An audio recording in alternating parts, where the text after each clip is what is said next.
Es un gusto y un honor poder estar compartiendo hoy con ustedes en este día tan especial.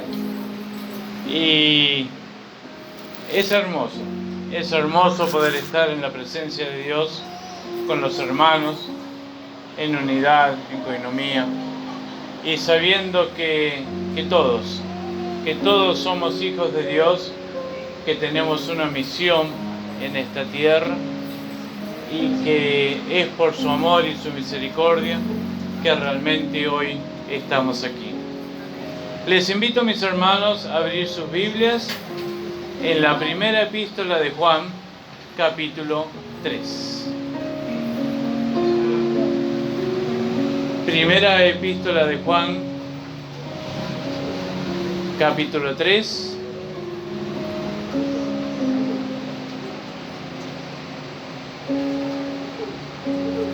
Y lo vamos a leer en el nombre del Padre, del Hijo y del Espíritu Santo. Primera de Juan 3, versículo 1. Mirad cuál amor nos ha dado el Padre para que seamos llamados hijos de Dios. Por esto el mundo no nos conoce porque no le conoció a Él. Amados, ahora somos hijos de Dios y aún no se ha manifestado lo que hemos de ser. Pero sabemos que cuando Él se manifieste, seremos semejantes a Él porque le veremos tal como Él es. Y todo aquel que tiene esta esperanza en Él se purifica a sí mismo, así como Él es puro. Esta es la palabra del Señor. Amén. Y fíjate, mi hermano, cómo empieza este capítulo 3. Dice, mirad. Quiere decir que es algo que nosotros tenemos que hacer y nadie lo va a hacer por nosotros, sino que somos nosotros los que tenemos que mirar. Dice, mirad cuál amor nos ha dado el Padre. Y la primera pregunta que sale de esta palabra es si nosotros realmente vemos el amor del Padre hacia nosotros. Muchas veces este amor quiere ser apagado por las luchas, por las pruebas, por las carencias, por los dolores, por los problemas. Y tenemos que entender que es el enemigo de nuestra alma, el enemigo de la cruz del Calvario, el que utiliza todos estos puntos en contra de nosotros para matar nuestra fe, para matar el entendimiento y el amor que tenemos que tener por Dios. Porque muchos dicen, sí, yo escogí a Dios. Te tengo que decir que estás equivocado. Él nos escogió a nosotros. Él nos atrajo porque nos conoció desde antes de la fundación del mundo.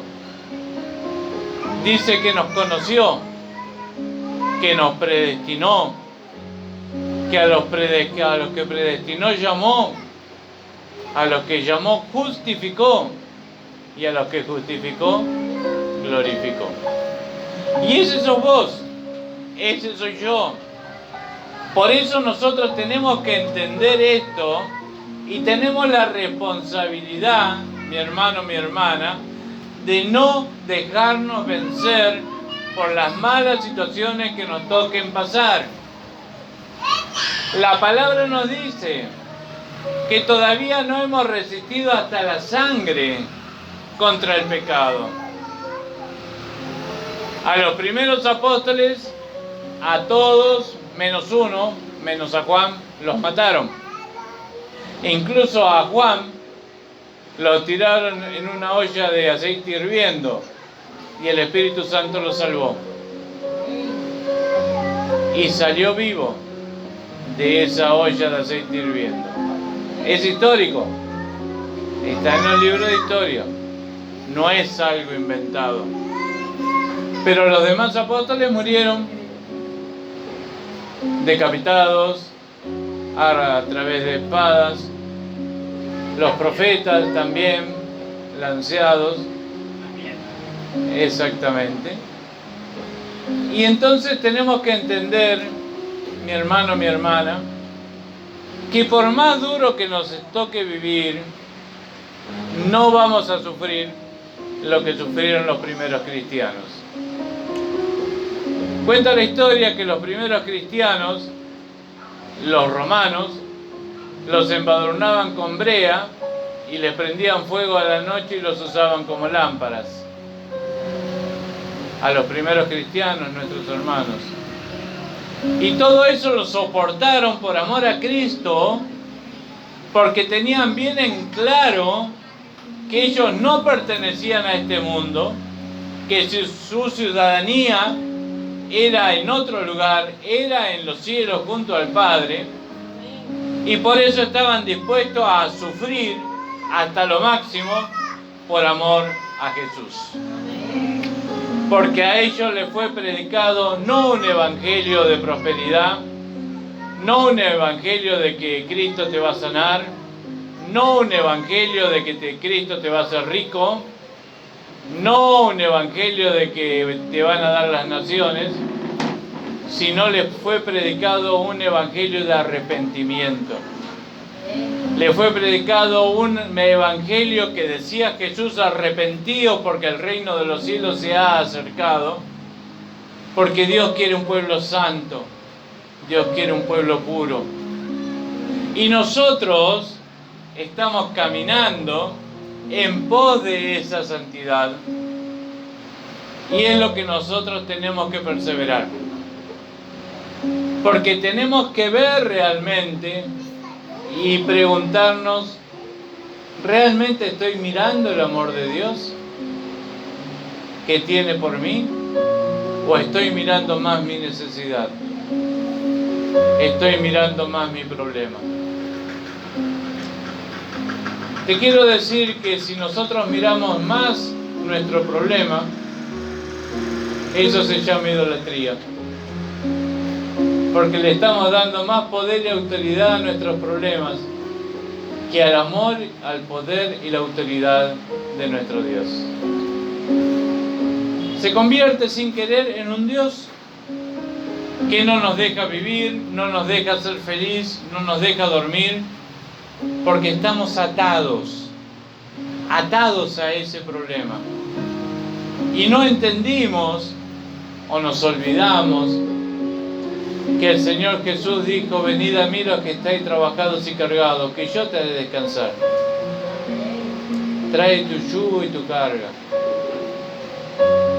Y si Dios nos amó con tal amor y nos invita a entregar nuestros problemas, a entregar nuestras cargas, ¿por qué no lo hacemos? ¿Por qué la adoramos ahí como si fuera nuestro Dios? ¿Por qué no dejamos que nuestro Dios se vaya encargando de eso y Dios nos esté guiando a cómo resolverlo? Porque Dios nos guía a resolver todos nuestros problemas, Dios nos guía a resolver todas nuestras necesidades, pero tenemos que oír lo que Él quiere decirnos. Porque si nosotros queremos afrontar nuestros problemas con nuestra propia voluntad, seguramente nos vamos a equivocar. Jesús dijo que Él iba a dar el Consolador y que Él nos iba a guiar hacia toda verdad. ¿Y sabes una cosa? Dentro de esa verdad está la solución a tu problema. Él la tiene. Él te va a guiar.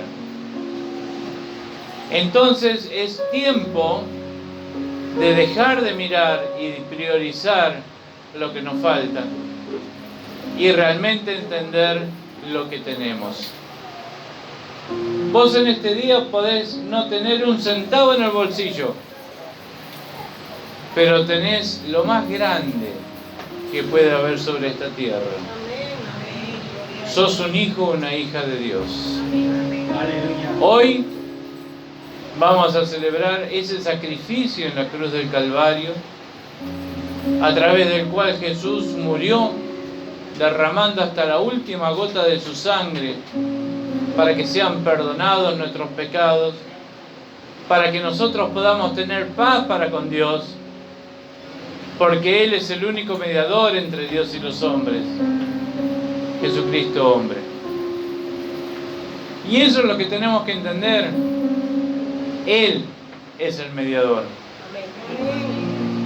Yo con esto siempre digo, el pastor puede orar, el diácono puede orar, pero es limitado. Ni el pastor, ni el diácono, ni el apóstol, ni nadie te va a solucionar el problema. El problema te lo va a solucionar Dios a través del Espíritu Santo.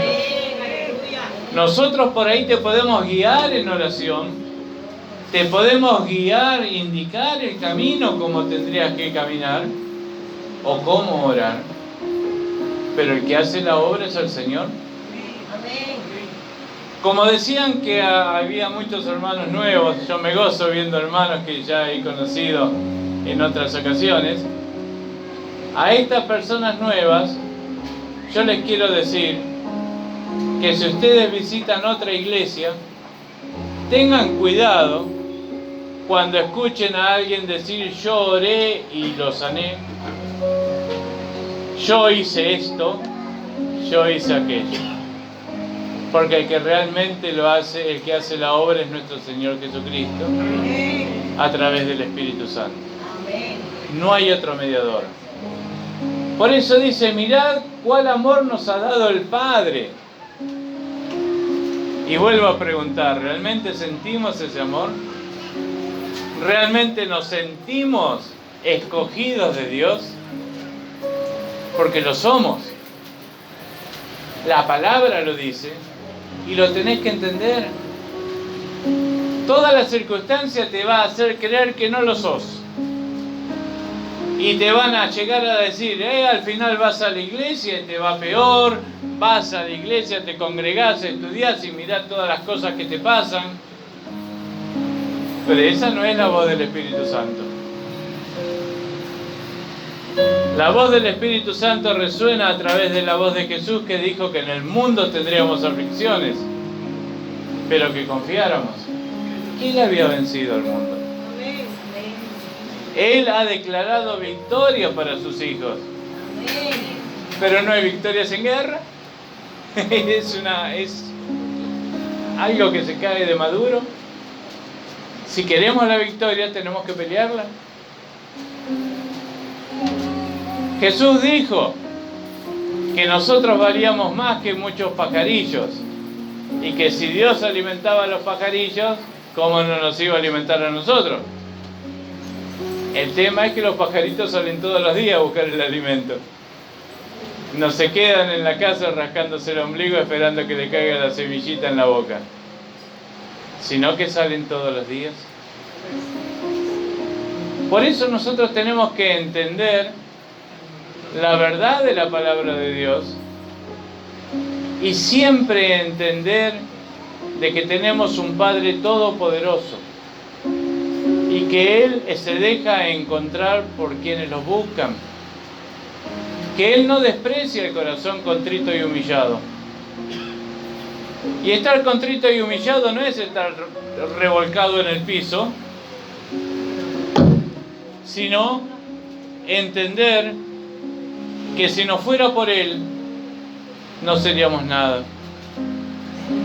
Entender que solamente por Él podemos encontrar nuestra vida eterna, la salvación, el perdón de los pecados, y podemos encontrar esa paz que el ser humano necesita y que muy pocos tienen, y la tienen los que son verdaderos hijos de Dios. Mi paz os dejo, mi paz os doy, no como el mundo la da. Tomemos esa paz de Jesús. Él la prometió esa paz que sobrepasa todo entendimiento que la da a través del Espíritu Santo, está disponible para vos, para mí, para cualquiera que se acerque a Dios a través de Jesús. Lo que tenemos que reconocer y ser humildes, que necesitamos la ayuda de Dios. Mientras nosotros peleemos con nuestra propia carne, difícilmente Dios nos va a ayudar, porque estamos peleando nosotros. Aprendamos a dejar nuestras cargas a los pies del Maestro y decirle: yo tengo este problema, te ruego que me ayudes, no sé cómo lo harás, pero dame la sabiduría para entender cómo querés que yo actúe. Y el Señor te va a hablar, el Señor te va a guiar, el Señor te va a abrir la visión para saber lo que tenés que hacer o lo que tenés que decir. Pero siempre dándole la prioridad a Él, porque Él nos amó. Y la palabra dice que por esto el mundo no nos conoce, porque no le conoció a Él. Para el mundo somos locos. Para el mundo somos locos, somos los traumados, nos dice montones de cosas. Pero nosotros sabemos que tenemos un Dios de poder y de amor, que oye a su pueblo, que Él lucha por su pueblo, que Él envía ángeles alrededor de los que le temen para que los peleen y los defiendan. Y ese es tu Padre y ese es mi Padre. Y que nosotros no debemos permitir que nada nos mueva de esa fe. Hay un versículo clave allí en Isaías que dice que miremos al hueco de la cantera que dejamos de donde fuimos arrancados. ¿Eso qué significa? Acordate de dónde Dios te sacó. Y acordate lo que Dios empezó a hacer por tu vida. Y una vez que tengas bien en claro eso, nada de lo que te esté pasando ahora puede ser peor de donde Dios te sacó. Porque de donde nos rescató fue del mismo infierno acá en la tierra. Y el Señor nos llamó y nos rescató. Y nos empezó a limpiar. Entonces recordemos de dónde... gracias. Recordemos de dónde Dios nos sacó. Y eso nos tiene que incentivar. Porque si Dios nos rescató del mismo infierno, ¿cómo no nos va a ayudar? Si Dios te oyó y te rescató cuando oraste, cuando clamaste, cuando lloraste, en lo que haya sido, ¿cómo no te va a ayudar ahora? Si el mismo Jesucristo dijo que el Padre no quiere que nada se pierda, que nadie se pierda. San Juan dice que Dios envió a su Hijo no para condenar al mundo, sino para que el mundo sea salvo por Él. San Juan 3:17. Porque siempre nos acordamos del 16, de tal manera amó Dios al mundo. Pero el 17 dice eso, que Dios no envió a su Hijo a condenar al mundo, sino para que el mundo sea salvo a través de Él. Y hoy, tanto vos como yo, tenemos esa posibilidad de salvación. No solamente la salvación eterna, sino la salvación de los problemas que estamos viviendo acá. Porque también el Señor Jesús dijo que el reino de vosotros, el reino de los cielos entre vosotros está. Quiere decir que nosotros también podemos disfrutar parte del reino de los cielos acá en la tierra. Entre medio de las luchas, entre medio de las pruebas, pero el Señor está ahí. Y tenemos que entenderlo y no dejarnos vencer. Porque el enemigo quiere matar nuestra fe y nuestra confianza. Y somos nosotros los que los podemos permitir. Yo soy enemigo de esos cristianos que me dicen: el diablo me obligó, el diablo me hizo esto, el diablo me hizo aquello. Yo soy enemigo a eso, porque la decisión la tomamos nosotros. Somos nosotros los que decidimos pecar o no pecar. Somos nosotros los que decidimos hacer caso a la palabra de Dios o decidimos que la situación nos pase por encima. Somos nosotros. Después le echamos la culpa al diablo. El diablo me obligó. Y si no, le echamos la culpa a Dios. Dios no me ayudó. Por eso caí. La decisión la tomé yo. Tenemos que aprender a ser cristianos honestos y reconocer que si en algún momento nos hemos equivocado y hemos pecado, abogado tenemos en Jesucristo el justo. Entonces arrepintámonos, pidámosle perdón, levantémonos, sacudámonos de la mugre y sigamos caminando. Porque el Señor dice que cuando nos arrepentimos, Él tira nuestros pecados a lo profundo de la mar y nunca más se acuerda. El que te viene a recordar los pecados es tu enemigo, mi enemigo. ¿Comprendés? Vos te tenés que acordar tus metidas de pata para no volverlas a hacer. Pero Dios, si te arrepentiste, te perdonó completamente. Y en el versículo 2 dice: amados, ahora somos hijos de Dios y aún no se ha manifestado lo que hemos de ser. Qué tremenda esta promesa. Porque el mundo, ya te digo, te puede ver pobre, te puede ver con miles de problemas, te puede ver sin un peso, te puede ver enfermo, te puede ver tirado, pero esa no es tu verdad. Tu verdad es que sos un hijo y una hija de Dios.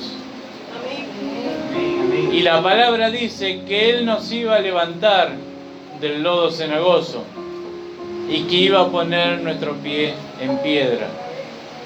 Pero para eso tenemos que serle fieles, o por lo menos querer ser fieles, porque siempre vamos a pecar, siempre nos vamos a equivocar, porque pecadores somos. Lo importante es entender que nosotros debemos de cambiar y pedirle a Dios que nos ayude en ese cambio. Y Él nos va a ayudar, porque dice: aún no se ha manifestado lo que hemos de ser. ¿Y sabes qué vamos a hacer? Príncipes, princesas, reyes, sacerdotes dentro del reino de Dios. Cada uno va a tener una función dentro del reino de Dios y cada uno está acumulando galardones en lo que está haciendo por la obra del Señor. ¿Por qué nos mandó a predicar su palabra? Nada más que a eso, nos mandó a predicar. Si la persona acepta o no acepta, ya es problema de la persona, pero es la comisión que tenemos todos. Desde el que recién ingresó en la iglesia hasta el que tiene montones de años de iglesia. El que se sienta en la última silla y el pastor, el apóstol o como se quiera llamar. Tenemos que ir y hacer discípulos. Hay muchos que se van a escudar y van a decir: pero yo no sé la Biblia, yo no sé la palabra, entonces por eso no salgo. Y la pregunta es: ¿qué hizo Dios en tu vida? ¿De qué te rescató Dios? ¿De qué te salvó? Quizás estabas muy enfermo, quizás tenías el matrimonio destruido, quizás tenías tus hijos completamente descarriados, quizás vos mismo estabas al borde de la muerte y ya no querías vivir más. Y ese es el testimonio que vos tenés que dar de lo que Cristo hizo en tu vida. Después sí aprenderás la palabra, pero tu experiencia vale oro. Lo que Cristo hizo por tu vida es la autoridad espiritual que te da para hablar con otra persona. No te dejes vencer, porque a mí me pasaba esto y Cristo me rescató, Cristo me levantó, Cristo me ayudó, porque Él me ama. Y Él me hizo su hija, me hizo su hijo, y Él pelea por mí. Y ese es el testimonio de fe que tenemos que dar. Hay muchísima gente que se conoce esta desde el principio hasta el fin, pero no la vive. La tiene para comercio, la tiene para sacar dinero, la tiene para obtener fama. Oh, el gran predicador, esto o aquello. Nosotros tenemos el testimonio vivo de Cristo en lo que Cristo hizo en nuestra vida. Y nadie te lo va a negar. Nadie te lo va a negar. Quizás vos hablas un versículo y van a venir 20 y te van a decir 20 cosas distintas de ese versículo. Pero si a vos Dios te sanó, si Dios te libertó, te pueden venir a decir cualquier cosa, pero no te van a mover de tu fe. No te van a mover de lo que pasó porque vos lo viviste y experimentaste el poder de Dios. Y si Dios te ayudó en esa oportunidad, te va a volver a ayudar. Lo importante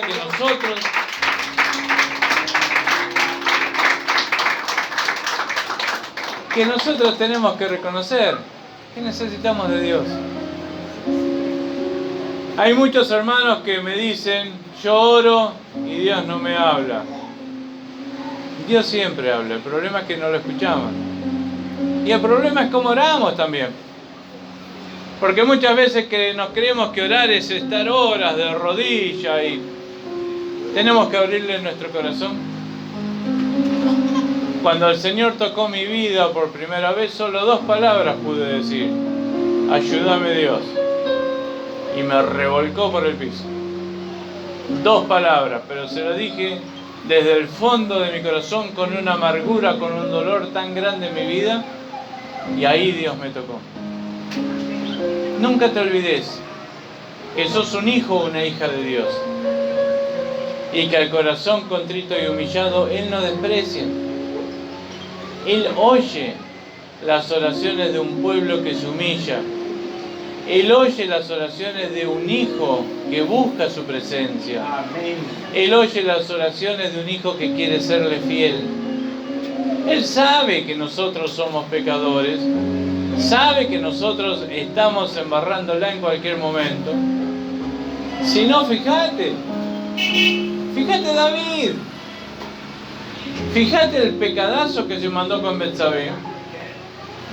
Y no solamente eso, David fue culpable de mandar matar al esposo de Betsabé y fue culpable de matar a los que murieron con Urías Eteo, porque la Biblia dice que murieron algunos con Urías Eteo. Era responsable de todo eso.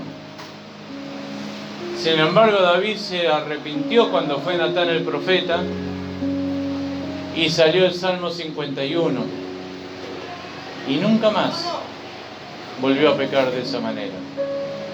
Tuvo que pagar la consecuencia, ¿sí? Porque Dios le dijo por boca del profeta: el niño no vivirá. Hizo lo que pudo para que torcer la mano de Dios, pero nadie tuerce la mano de Dios. Él había dicho que el niño iba a morir. Oró, ayunó, pero el niño murió. Si hay alguna persona nueva que por ahí piensa, pero ¿qué culpa tenía el niño? Déjeme decir una cosa. Hay algo que tenemos que entender. El ser humano necesita salvación a partir del primer pecado que comete. El bebé, el niño... ¿Cómo? No considera un pecado. A el niño, hasta que no se larga su primera mentira, que es el primer pecado que van a hacer, Si el niño parte, es salvo. Porque no hay pecado en el niño, no hay pecado consciente. Los católicos hablan del pecado original, con esa excusa lo bautizan, que no es bíblico. No, en realidad no existe el pecado original. En realidad lo que hay es una tendencia pecaminosa en nuestra vida, en nuestra carne, en nuestro cuerpo, que se manifiesta, empieza a manifestar en la primera mentira.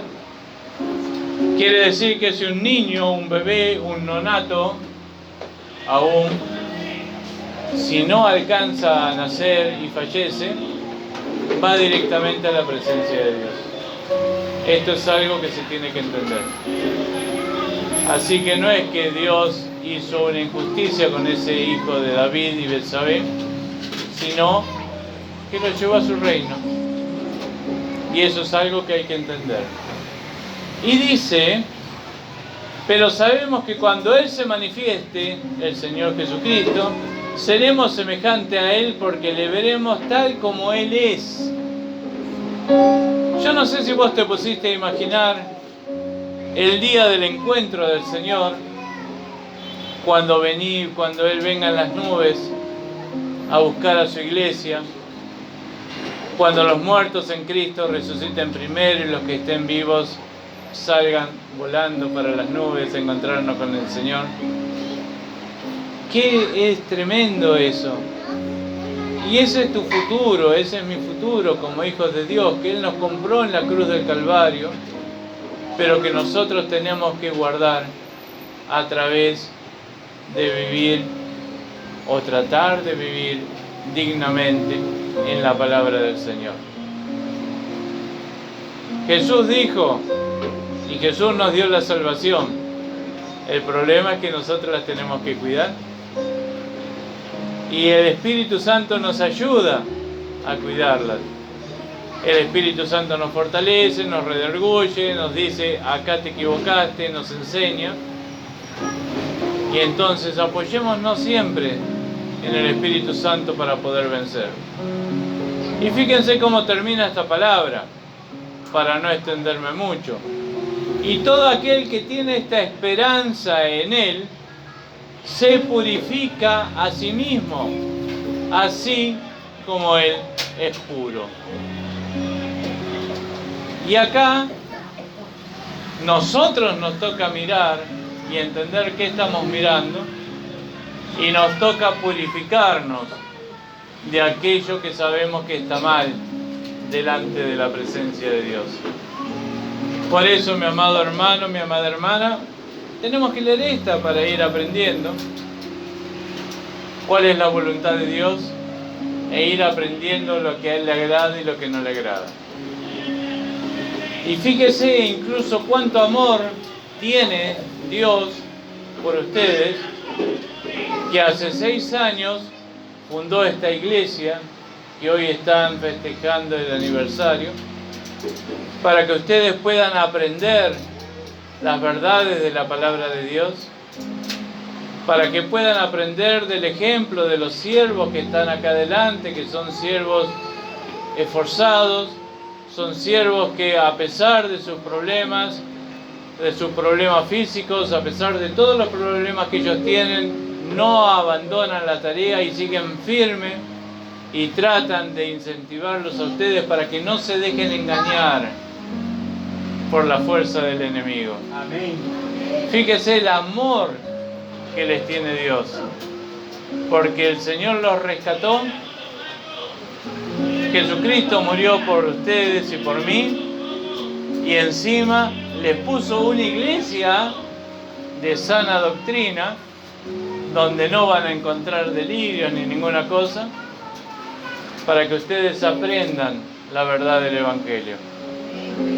Así que mi hermano, mi hermana, sentite realmente amado por Dios. Sentí que Dios te ama, que Dios te protege. Podés tener problemas, todos vamos a tener problemas. La Biblia dice que una misma cosa le sucede al justo como al pecador. Quiere decir que que estés en Cristo no es un cheque en blanco de que nunca vas a tener problemas, sino que vamos a pasar problemas, pero Él nos va a dar la solución. Mi hermano, mi hermana, nunca, pero nunca, a pesar de lo que te toque vivir, dudes del amor de Dios que tiene por tu vida. Y no solamente eso, porque Dios dice en su palabra que en ti serán benditas todas tus generaciones. Quiere decir que vos estás peleando por tus hijos, por tus nietos, por tu familia. Y Dios nos da la victoria. Pero tenemos que pelear. Y tenemos que ser siempre buscar de Dios. Y para terminar, quiero darles un ejemplo. Los otros días conocí a un hermano que está postrado en una cama, Aníbal se llama. Hace un año que está postrado en una cama y él me decía, yo quiero que me vengan a traer palabra de Dios. Porque a él lo venían a visitar, pero en un momento dejaron de visitarlo. Pero él y la madre querían que les trajeran palabra de Dios, a pesar de que él estaba postrado en una cama. Fuimos con la pastora Mariana, fuimos con mi esposa, cantamos un coro y él como podía estaba cantando, se emocionó. Y bueno, le vamos a llevar palabra, vamos a hacer una mini reunión en su casa con él. Y eso es lo que nosotros tenemos que estar, siempre agarrados de la mano de Dios, a pesar de lo que nos toque vivir, y nunca dudar de su amor, de su piedad y su misericordia. Porque si Cristo murió por nosotros, ¿qué no va a hacer? ¿Qué no va a hacer? En la misma epístola de Juan dice que Él nos va a dar todo aquello que sea conforme a su voluntad. Y su voluntad es nuestra santificación, su voluntad es nuestra purificación, su voluntad es que nosotros también podamos vivir el reino de los cielos aquí en esta tierra. Entonces, nunca dudes y nunca te dejes vencer, porque vos, a pesar de que no tengas un centavo en el bolsillo o estés al borde de una enfermedad terminal, sos más que victorioso. Porque todos sabemos que esto se termina, nuestra vida se termina, pero tenemos una vida eterna asegurada por el sacrificio de Jesús en la cruz del Calvario, y si nosotros buscamos ser fieles a su voluntad. Mis hermanos, nosotros de la Iglesia de la Misión Triunfantes en Jesucristo Nuevo Renacer, los bendecimos, nos gozamos con ustedes a través de este nuevo aniversario y nunca bajen los brazos, porque hay victoria para el Hijo de Dios. Dios me los bendiga.